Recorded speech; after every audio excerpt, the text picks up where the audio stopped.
Hello, this is Laurie and Jenny from Astrology. We're bringing you a video today. We're making a video today about the new moon. And there's so much going on in the world. We're kind of extending it out to talk about some of what's going on in the world. But I think we're going to start with the fact that we have a new moon. And it's a new moon in Aries. It is springtime. We just went through the spring equinox. And I'm going to kind of just let that sit there and let Jenny take over. She's going to talk about the new moon. And I think she's got a little bit to say about the spring equinox that is quite interesting as well.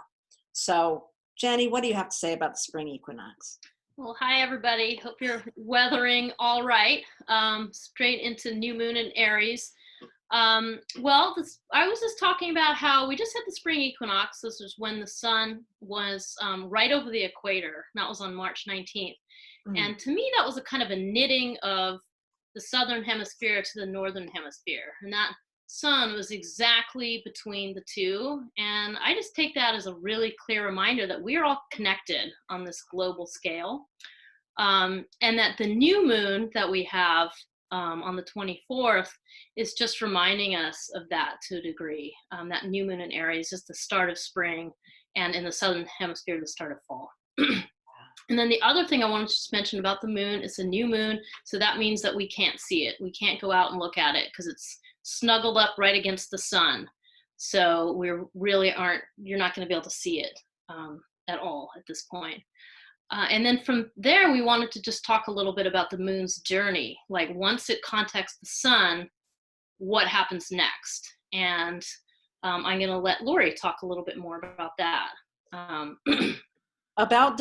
Wait a minute. Well, the new moon, it contacts the sun. So that's the new moon. Okay. When they're right there together. And then as soon as that moon leaves the sun, the first thing it contacts is Chiron. Yeah. That is the most interesting thing right now, is that connection with Chiron. And, people who've worked with me a lot know that I don't generally talk a lot about Chiron.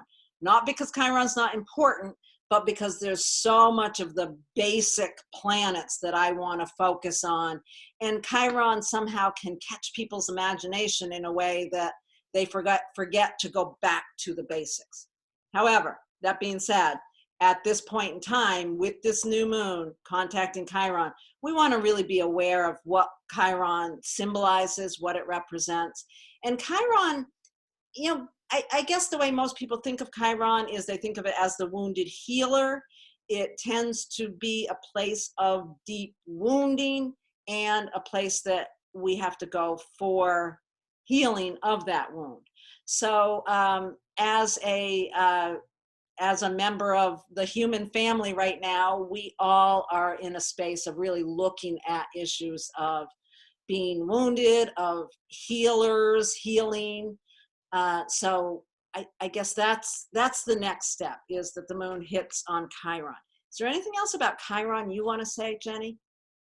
I just think Chiron just represents a tremendous opportunity for healing. And that right now, this focus is very much on the collective healing and what each of our individual parts are to that.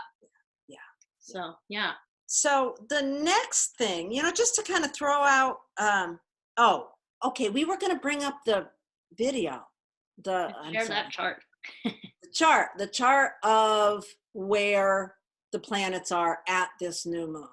So at the new moon, here they are at 4 degrees Aries, and there's Chiron. So right after the moon will hit on Chiron. And then did we want to go from there into the other aspects? Yeah, just to illustrate how that new moon is tying into that large cluster of Capricorn that is quite honestly the signification of the coronavirus and the things that we're dealing with right now. Right. So the first thing that happens is the moon on the 25th forms a square aspect. Let me show you how that shows up. Bear with me a moment. Okay. So the moon then squares with Jupiter on the 25th, and rapidly thereafter, it's going to square with Pluto and Mars. Hmm. So how do you see that, Jenny? That almost right away square. Well, the moon is something we can all relate to. So the moon, what it's saying is that the moon is new, it's a new phase, and then it immediately says hello to all those things in Capricorn, and therefore like picks up the signification of what that Capricorn stellium represents in the psyche, and it brings it right down here to earth, how each of us are experiencing it. That's kind of what I think of it as. Yeah, and it's still part of the new moon. I mean, it has only traveled a tiny little bit.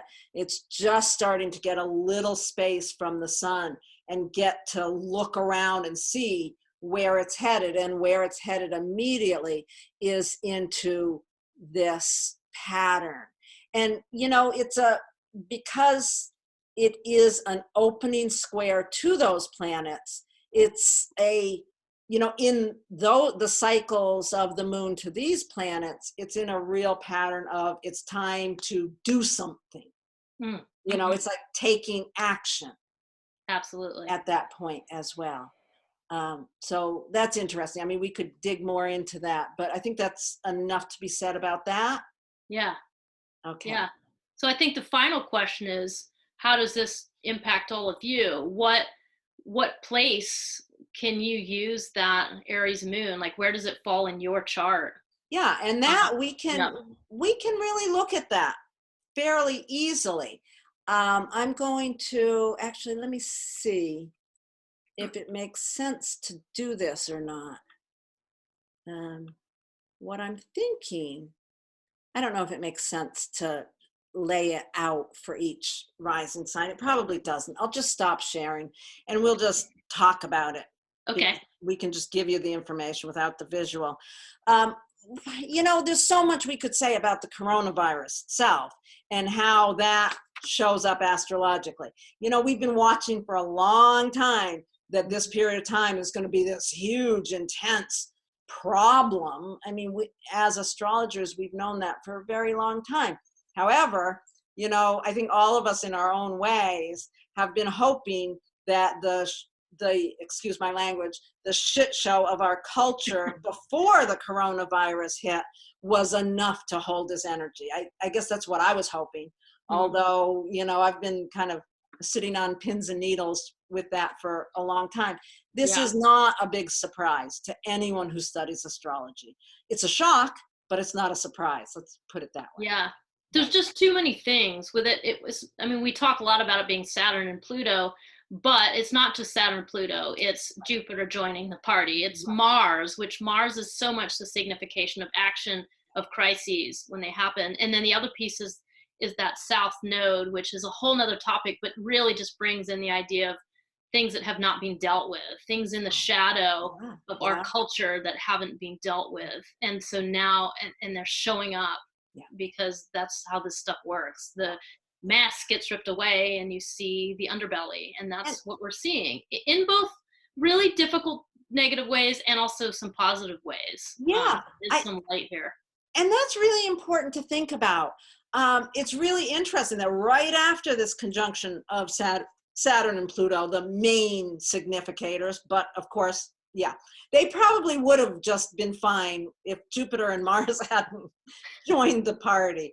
But what I was thinking is right after that, Saturn moved into Aquarius, which is really, really pushing us to understand and work with the greater collective.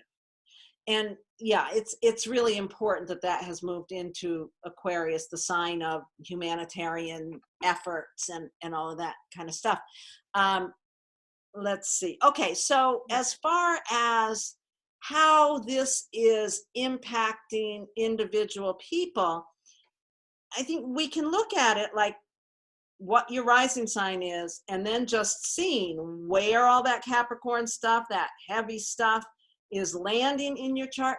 What I've really been aware of in this past couple of weeks in working with clients is that whatever house that bunch of planets is sitting in your chart is where you have to give and be helpful in this situation. It's interesting also, I said to Jenny before we started recording, I feel like in the face of any true human disaster like this, everybody has to learn how to either give help or ask for help. And I think you have to be kind of clear in your own life. Are you a helper, or are you vulnerable in a way that you really need to receive help, which can be just as hard? Receiving help, asking for help is not easy. So, think about that. And first of all, if your rising sign is Aries, the Capricorn planets are happening in your 10th house, and the new moon is happening in your first house. That seems to me that if that's your pattern, your help in the world, let's just keep it that way for now, I think, your ability to help in the world is very public. And the seed that you have to plant with that new moon is about courage within yourself. Maybe you've got Aries rising and you're working in a hospital, or you're somehow aren't able to just stay home. You probably have to plant that seed of your own courage in that first house in order to do what you need to do out in the world. Does that make sense to you, Jenny? Yeah, very much. Well said. Yeah. Is there anything you want to add to that? Just the only thing I would add is just for all this whole process, thinking about where can you find courage in that place in your life. So in where the Aries moon falls. So in this case, it's the first house. Yeah. What is, and it's varies from person to person, but that's the thing to think about, is where can you offer leadership and courage, right, one way or another. Right. Yeah. And that could go both ways. I said, you could be working out in the world and you need to plant that seed of courage in yourself to keep doing that. But it could also be you need to ask the world for help. Exactly. And you need to find the courage in yourself to ask for help. Okay. Yeah. So, both sides are just as valid. Yeah, exactly. We all can't be helpers. If we were all helpers, there wouldn't be anybody to help, right? Right. Okay. So now if your rising sign is Taurus, that means that this configuration of planets is happening in your 9th house, and the new moon is happening in your 2nd house. So where you have to give support, or where you need to ask for support or help, would be in the realm of understanding. What do you think? Yeah. What comes up for you with that? Actually, it's the new moon would actually be in the 12th house, the Taurus rising. So yeah. Sorry, I was like, hold on. Hold on. If you've got Taurus rising, the Capricorn planets are in the 9th, right? Mm-hmm. Oh yeah. Okay. And that goes the other direction. Sorry about that. Okay. Yeah. Thank you, Jenny. Yeah, no problem. Okay. So what you have to give or need to ask for would be more of an understanding of the bigger picture, the 9th house. Mm-hmm. Okay. And what is it you have to plant a seed for? And that's in the 12th house. I think that's for with Chiron in there too, healing for the collective unconscious. That 12th house is about the big picture, that we are all one, and also collective suffering. So it really is that connection point to all of us. So that's where the seed, planting that seed is about. So what I would say is, if you have Taurus rising, yes, it's important that you bring other people into a bigger global worldview as you are planting a seed to meditate Yeah. or, something like that. But you've got to really plant a seed for your own connection to the whole. That's right. Yeah. Yeah. Okay. Absolutely.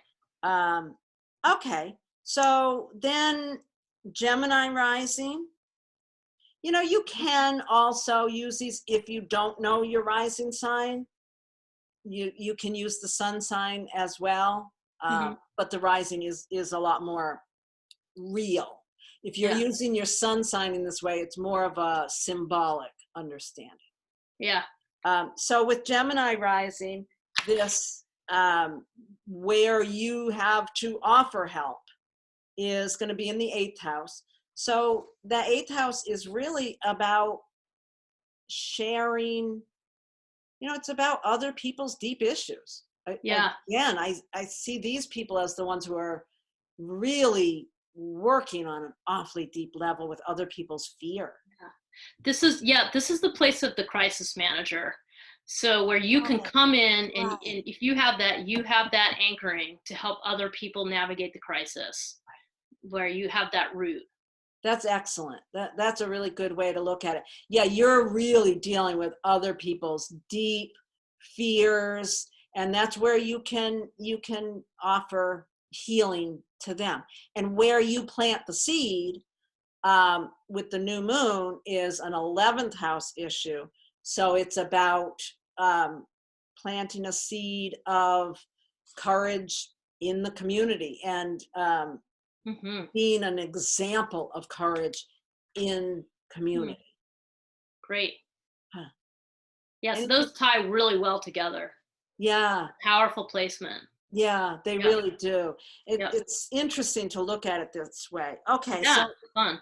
yeah, if you have Cancer rising, the all these Capricorn planets are happening in the 7th house. Yeah. So your gift is very much one-on-one. Yeah. It's with your partner or your public, whoever the people are that you're dealing with one-on-one. Yeah.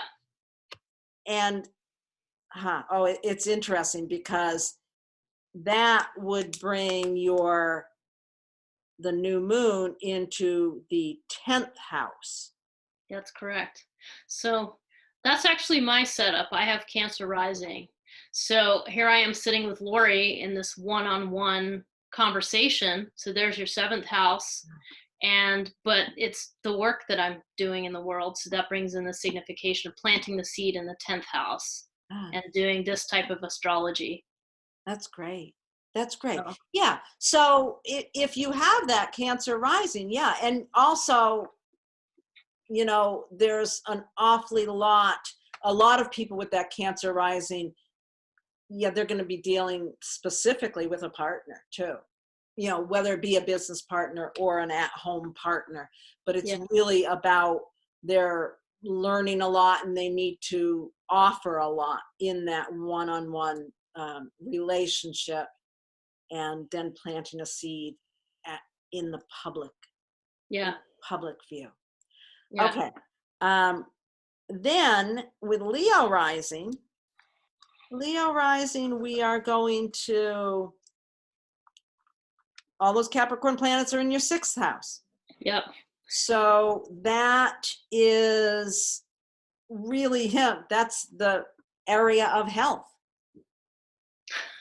That's the area of healthcare. People with Leo rising are dealing very directly with their own care of their own health, really focusing on taking care of themselves. Yeah, making those, if you're a non-essential worker, that means you're staying home and really holding that line. And that's, and taking care of yourself in that way and being cognizant of you not getting this thing or, and not passing it along. Right. And then the new moon will be falling in your 9th house. So this is the wisdom of doing that. The wisdom of taking those steps. Okay. So if you have Leo rising, stay home, figure out the ways the patterns of behavior that support health. That sixth house is so much about patterns of behavior. I like that. Yeah, set yourself up a schedule and take good care of yourself. Self-care is crucial. And, with that, there's a lot you can teach other people. Yeah. Because we're not isolated. No matter how isolated we might feel, we've got this connection constantly with other people.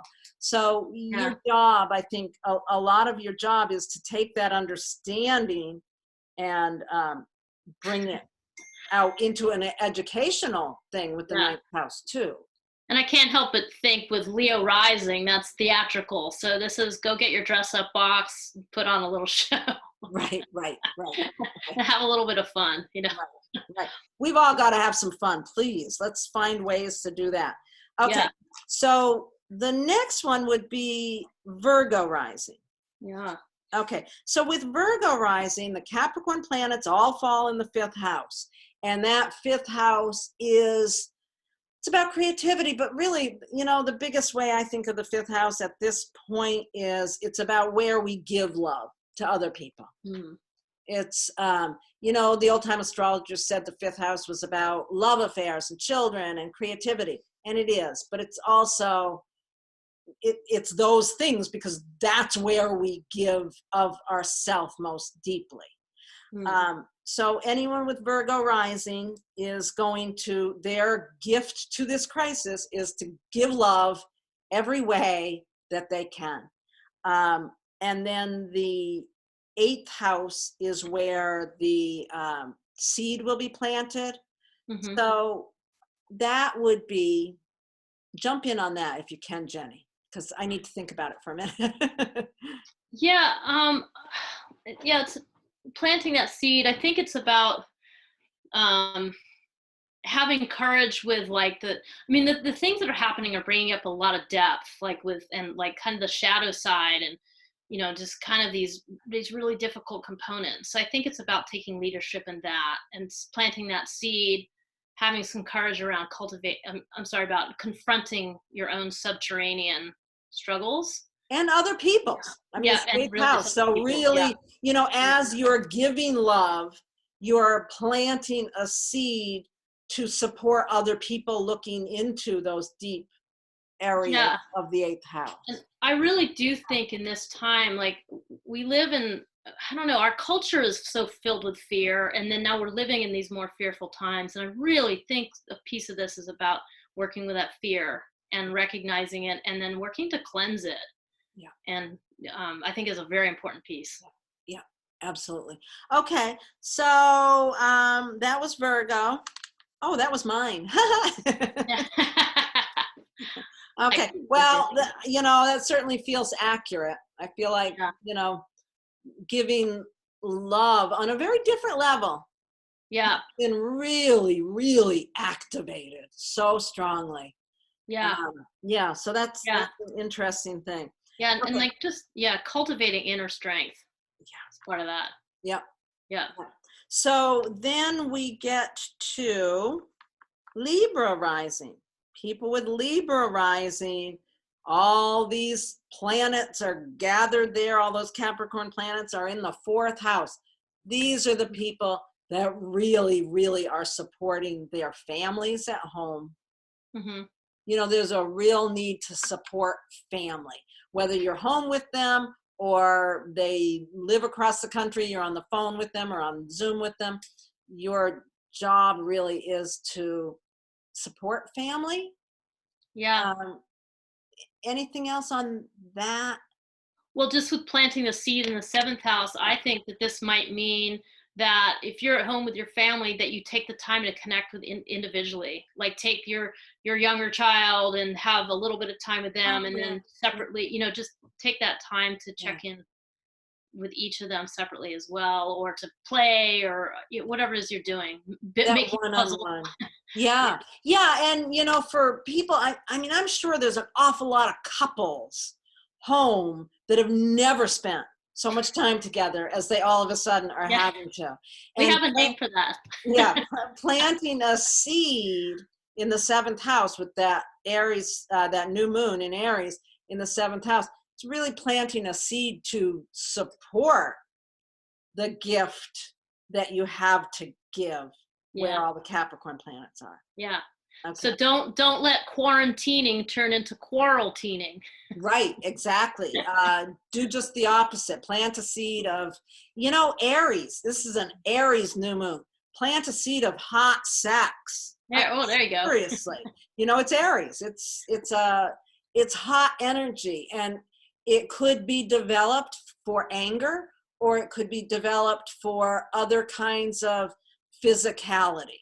It could be developed for sex, for anger, or for, get together with your partner and exercise like crazy, do that. That's what I'm doing at home right now. I'm just exercising all the time.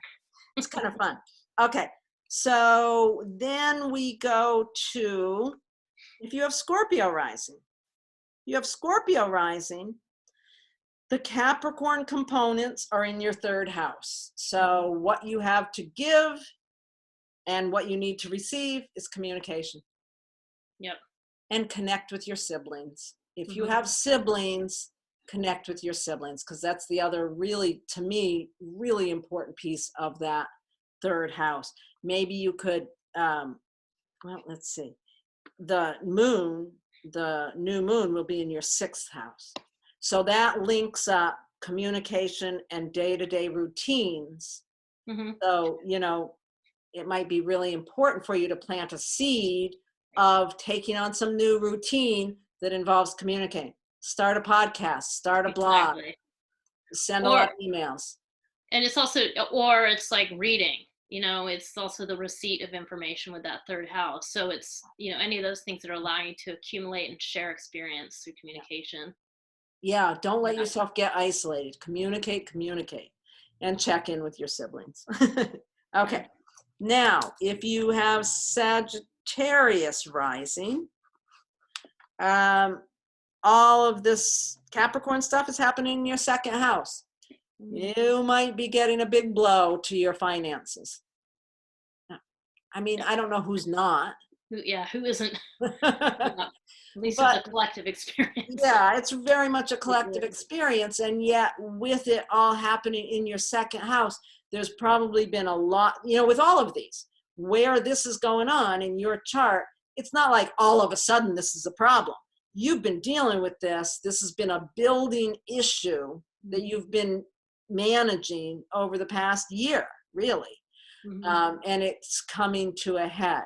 So finances, resources, that's really where you're grappling. But then the new moon, the seed that you're planting is in the 5th house of giving love. So that's an interesting combination. Let me think here. You're planting a seed of creativity that could ultimately support all of that stuff in the 2nd house. Yeah. That one seems a little tricky for me to wrap my head around right now. I sort of think of it as the 5th house is also really like dramatically engaged with life.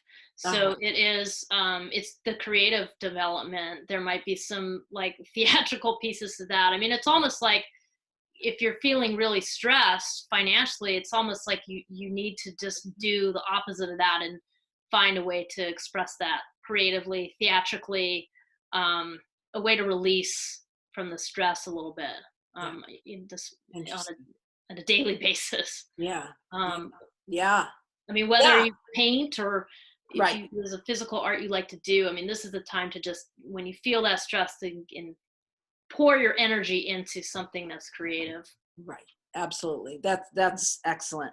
Okay. So then if you've got Capricorn rising, guess what? This is all happening in your 1st house. What is being impacted? You are being impacted on a really personal level. And then the seed that you're planting is going to be in the 4th house of home. So the gift that you have to give is yourself. You just have to give of yourself to this process to this situation kind of more directly than most people are. Mm-hmm. And the seed that you're planting is around your family. Mm-hmm. And maybe it means, I'm going to go back, I keep going back in my mind to people that are working on the front lines, nurses, doctors. This might be that you are in a situation where you really have to have yourself in the situation, and the seed that you're planting is to support your family. Mm-hmm. With that moon in the 4th. Mm-hmm. Yeah.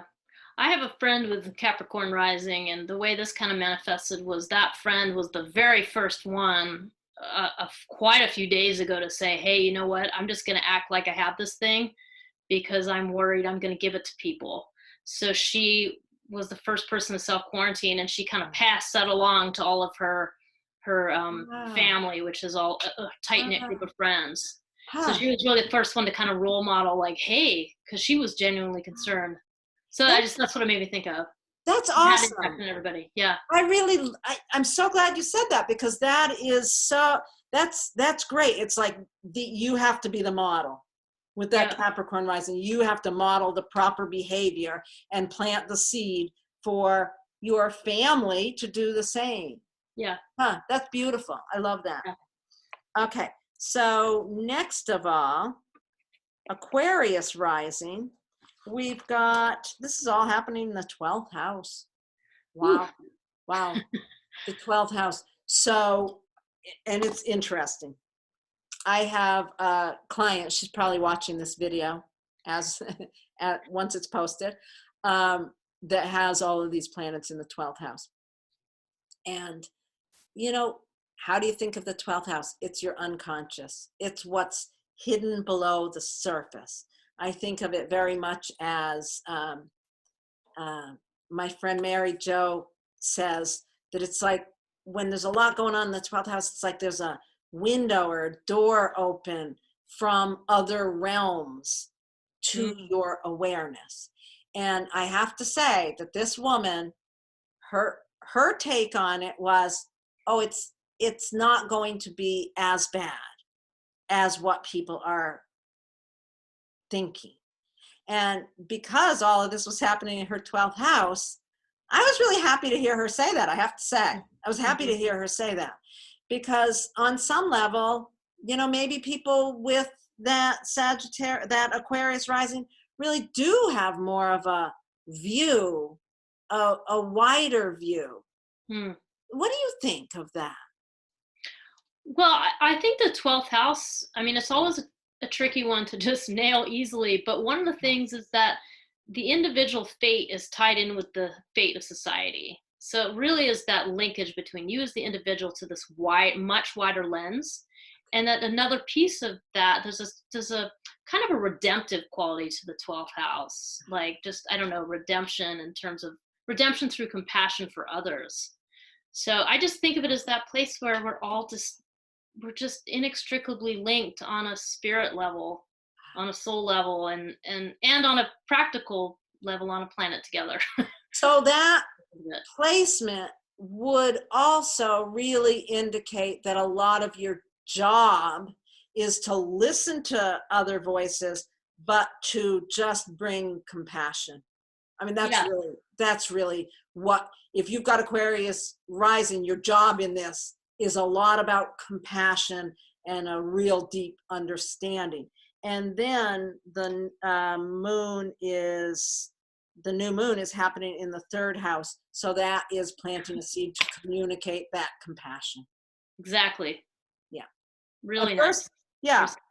And first of all, call all your siblings, because there's a big 3rd house thing. So show compassion to them, and then bring it out to all the wider community. And so then we're moving to Pisces rising. The last one, Pisces rising. All of this challenging Capricorn planets are happening in the 11th house. So if you've got Pisces rising, you are really, really seeing the impact in your community, and what is it you have to offer in that community setting? Mm. You know, what is it? What is it? I guess that's the question, is what are you offering in that community setting? Yeah, and how can you be receptive to other people's support of you? So really is that two-way street, the skill to be gained or to work with is accepting love, receiving love as well. Right. So really being in that give and take of community.